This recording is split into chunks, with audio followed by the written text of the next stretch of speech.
أعوذ بالله من الشيطان الرجيم.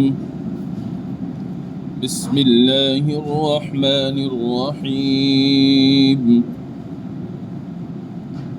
لله ملك السماوات والأرض يخلق ما يشاء يهب لمن يشاء إناثا ويهب لمن يشاء الذكور أو يزوجهم ذكرانا وإناثا ويجعل من يشاء عقيما إنه عليم قدير.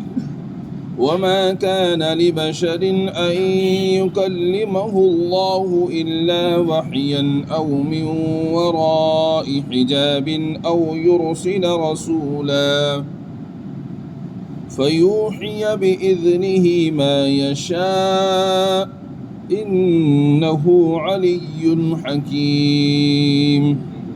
وكذلك أوحينا إليك روحا من أمرنا ما كنت تدري ما الكتاب ولا الإيمان ولكن جعلناه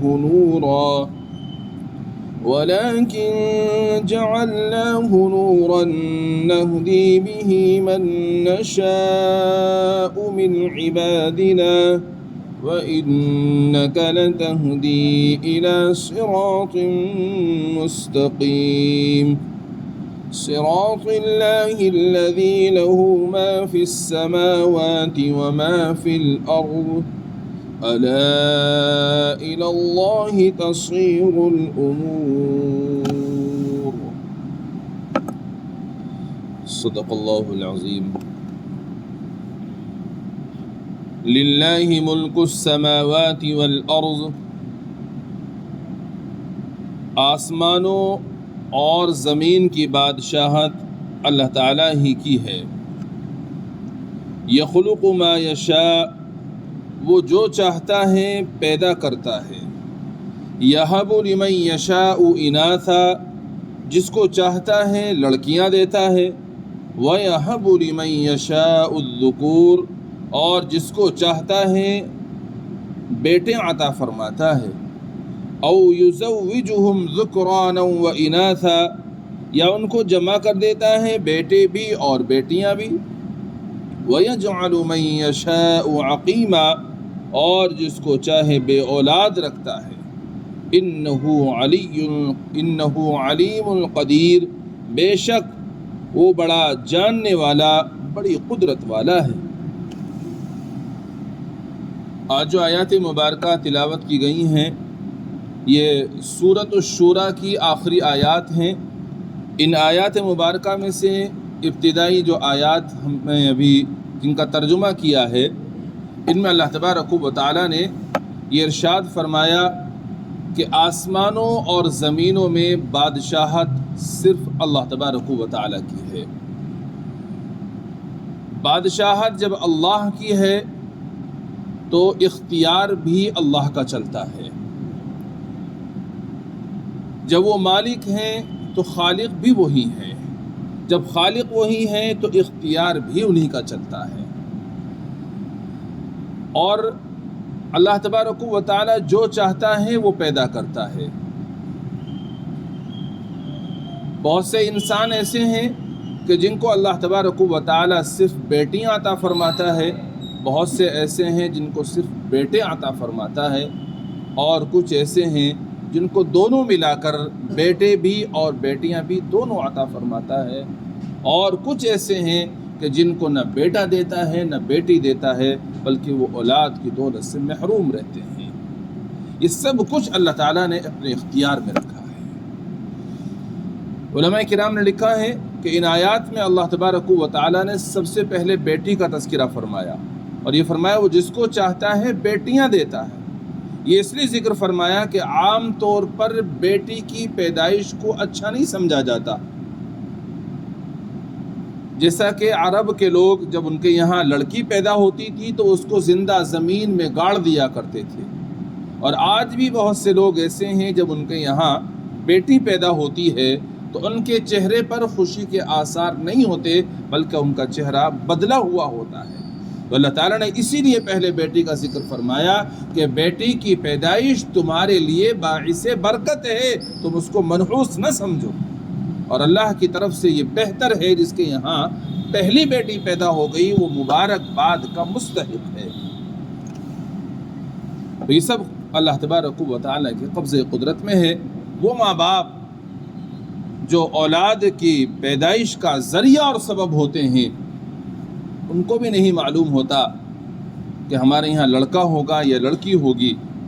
ماں جو اپنے پیٹ کے اندر بچے کو رکھتی ہے اس کو بھی نہیں معلوم ہوتا کہ اس کے پیٹ میں لڑکا پل رہا ہے یا لڑکی پل رہی ہے۔ اگر وہ چاہیں کہ لڑکا ہو جائے نہیں ہوگا، اگر وہ چاہیں لڑکی ہو جائے تو نہیں ہو سکتی۔ یہ تو صرف اللہ کے قبضے قدرت میں ہے، وہ جو چاہتا ہے اپنی مرضی سے اپنے اختیار سے جس کو جو چاہتا ہے وہ عطا فرما دیتا ہے۔ اسی کو فرمایا للہ ملک السماوات والارض، آسمانوں اور زمین میں بادشاہت صرف اور صرف اللہ کی ہے۔ اچھا، جب بادشاہت اللہ کی ہے تو اللہ ہی اس لائق ہیں کہ ان کو معبود مانا جائے، وہی اس لائق ہیں کہ ان کی پرستش کی جائے، ان کو پوجا جائے۔ اس کے علاوہ کوئی اس لائق نہیں ہے کہ اس کو پوجا جائے یا اس کو اپنا معبود مانا جائے۔ یخلق ما یشاء، وہ جو چاہتا ہے پیدا کرتا ہے۔ یہب لمن یشاء اناثا، جس کو چاہتا ہے بیٹیاں عطا فرماتا ہے۔ ویہب لمن یشاء الذکور، اور جس کو چاہتا ہے بیٹے عطا فرماتا ہے۔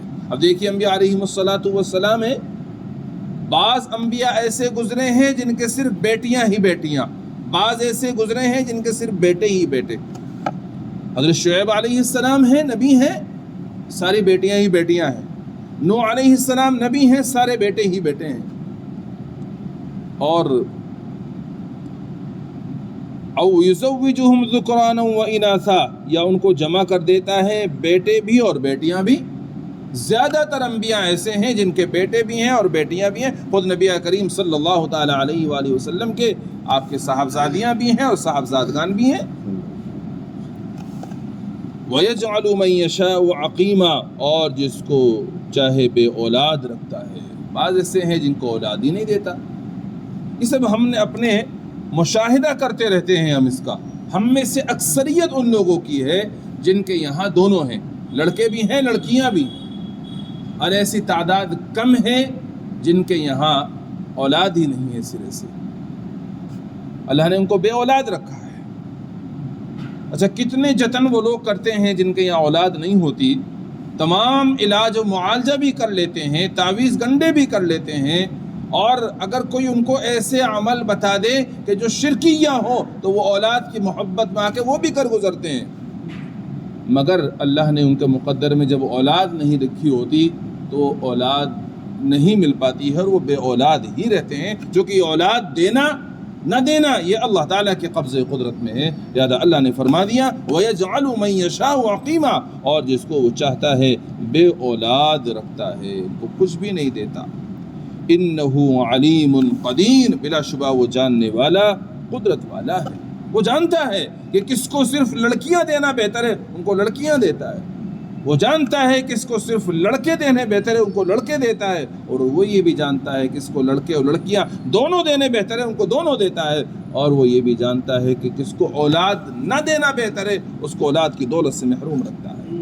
جو کہ بعض مرتبہ ایسا ہوتا ہے کہ اولاد ہو جائے کسی کے یہاں اور وہ نافرمان ہو جائے تو وہ اس کی زندگی اجیرن بن جاتی ہے۔ اور آپ نے سنا بھی ہوگا کہتے ہوئے، ماں باپ بعض مرتبہ یہ کہتے ہیں اس سے اچھا تو میں بے اولاد ہی تھا، تو نے تو میری زندگی برباد کر کے رکھ دی ہے۔ تو بہت سے کو اللہ تعالیٰ اولاد نہیں دیتے، اس کا مطلب یہ ہے کہ اللہ نے اولاد نہیں دی، ان کے حق میں اولاد نہ دینا ہی اللہ کی نظروں میں بہتر ہے، اس لیے اللہ نے ان کو اولاد ہی نہیں دی ہے۔ تو بہرحال تو اس میں سمجھنا یہ ہے ہمیں کہ اولاد دینا نہ دینا یہ اللہ تعالیٰ کے قبضے قدرت میں ہے۔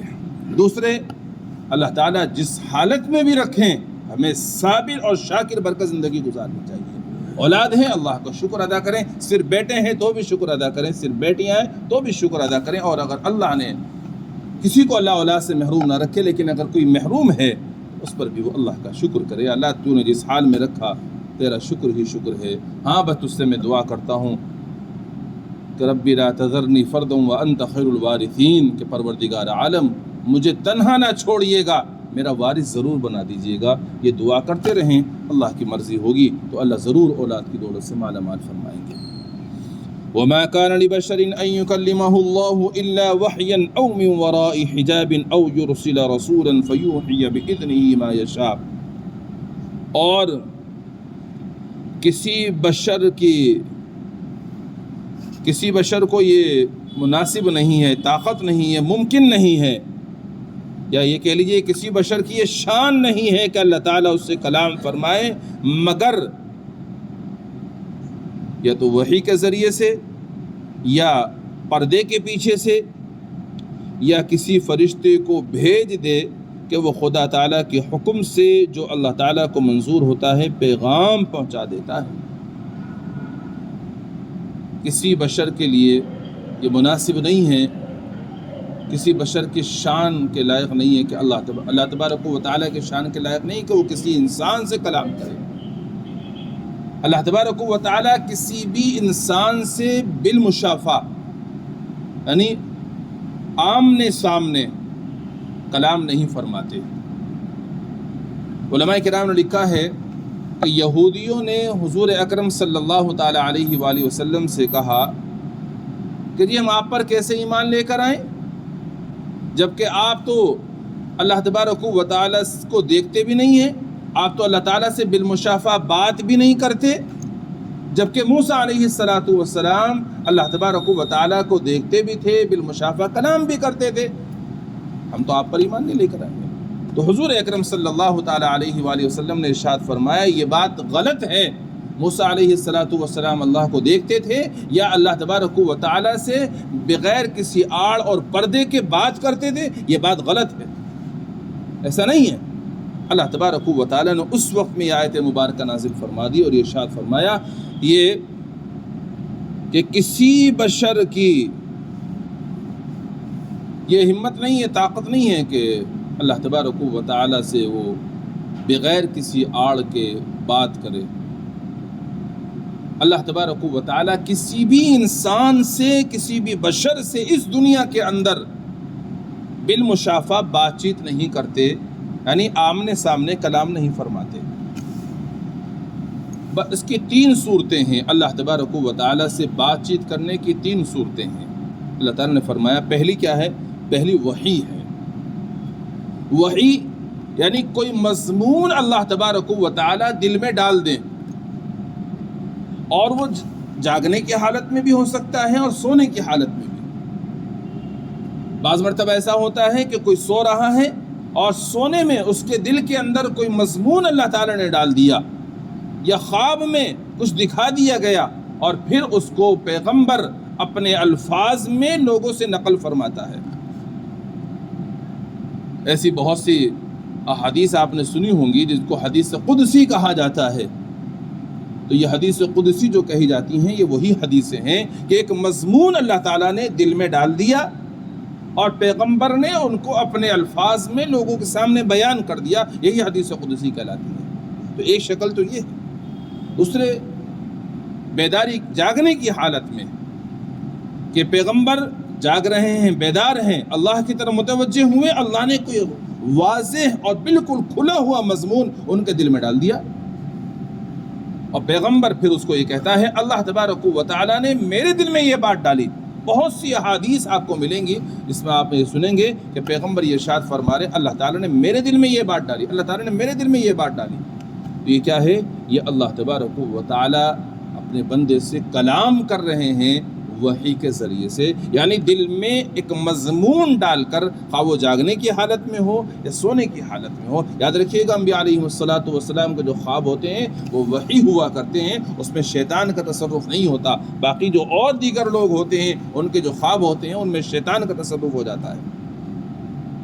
تو ایک تو بات کرنے کی شکل کیا ہے؟ وحی ہے. او من وراء حجاب، دوسری شکل کیا ہے؟ پردے کے پیچھے سے، یعنی آڑ ہوتی ہے، آواز سنائی دے رہی ہے لیکن جو بات کر رہا ہے وہ نظر نہیں آ رہا ہے. جیسا کہ حضرت موسیٰ علیہ السلام جب طور پہاڑ پر تشریف لے جاتے تو ان کو آواز تو سنائی دیتی تھی اللہ تبارک و تعالیٰ کی، لیکن اللہ تبارک و تعالیٰ ان کو نظر نہیں آتے تھے۔ تو یہ پردے کے پیچھے سے ہوا۔ اور جب حضور اکرم صلی اللہ تعالیٰ علیہ وآلہ وسلم معراج کے لیے تشریف لے گئے ہیں تو اس وقت میں بھی درمیان میں پردے حائل تھے، آڑ تھی، اور اللہ تبارک و تعالیٰ کی آواز سنائی دے رہی تھی۔ آپ نے بالمشافہ یعنی آمنے سامنے روبرو ہو کر کے اللہ تبارک و تعالیٰ سے کلام نہیں کیا ہے، بات نہیں کی ہے، بلکہ درمیان میں پردہ تھا۔ او یرسل رسولا فیوحی باذنہ ما یشاء، یا کسی فرشتے کو بھیج دے کہ وہ خدا تعالیٰ کے حکم سے جو خدا کو منظور ہوتا ہے وہ پیغام پہنچا دیتا ہے، یا فرشتے کو بھیج کر، جیسا کہ پورا کا پورا قرآن اسی طرح سے نازل ہوا ہے۔ فرشتے یعنی جبریل امین آتے تھے اور اللہ کے نبی کو قرآن پڑھ کر سناتے تھے، آپ اس کو یاد فرما لیا کرتے تھے۔ اب یہ فرشتے کے ذریعے سے بھی دو طریقے سے ہوتا ہے۔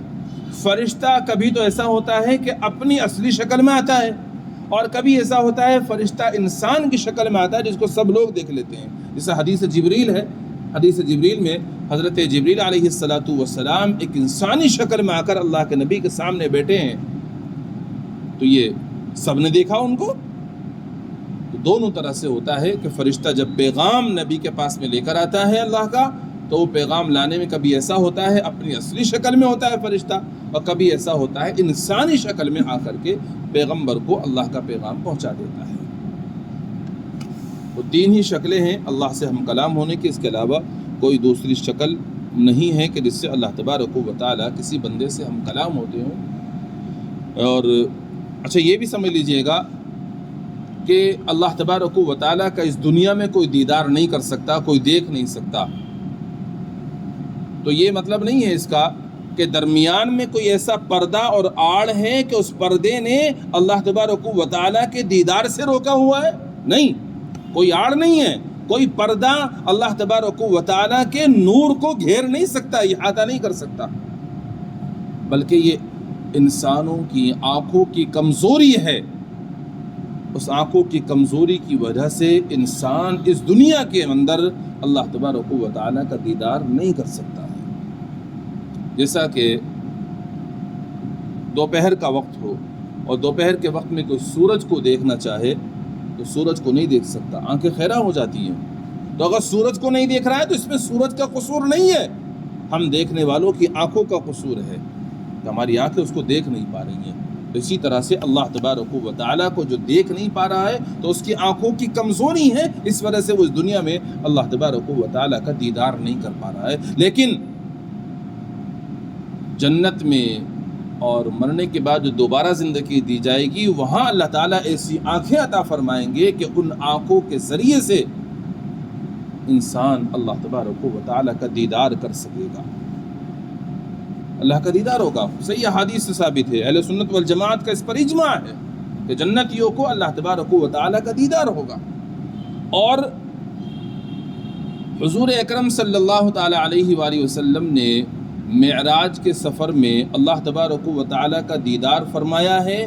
بعض علماء اس کے قائل ہیں تو اللہ کے نبی نے کیسے دیدار کر لیا جب اس دنیا کے اندر کسی کے پاس ایسی آنکھیں ہی نہیں ہیں جو اللہ کا دیدار کر سکے؟ تو بھائی وہ جو اللہ کے نبی نے دیدار کیا ہے، جیسے بعض علماء فرماتے ہیں، تو وہ آسمانوں کی بات ہے، وہ دنیا کی بات نہیں ہے۔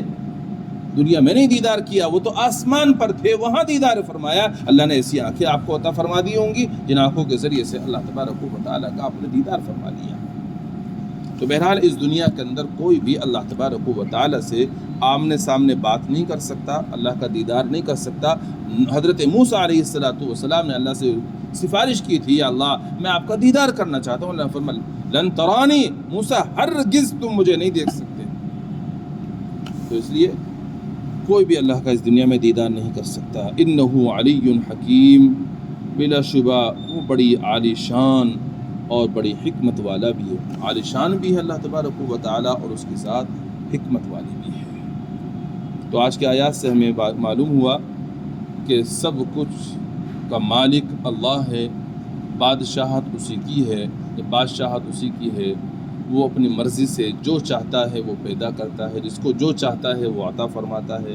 ہر حال میں بندے کو راضی برضا رہنا چاہیے۔ اور دوسری بات معلوم ہو گئی، اس دنیا کے اندر کوئی بھی اللہ تبارک و تعالی سے ہم کلام نہیں ہو سکتا براہ راست، اور نہ ہی کوئی اللہ کا دیدار کر سکتا ہے۔ اللہ سے بات کرنے کی تین ہی صورتیں ہیں، ایک وحی کے ذریعے سے، اور دوسرے پردے کے پیچھے سے، اور تیسرے یہ ہے کہ اللہ تبارک و تعالی کسی فرشتے کو بھیج دیں، اس ذریعے سے ہی اللہ تبارک و تعالی اپنے بندوں سے کلام فرماتے ہیں، اس کے علاوہ کوئی اور شکل نہیں ہے۔ اللہ تعالیٰ اپنے فضل سے ہمیں عمل کی توفیق عطا فرمائے۔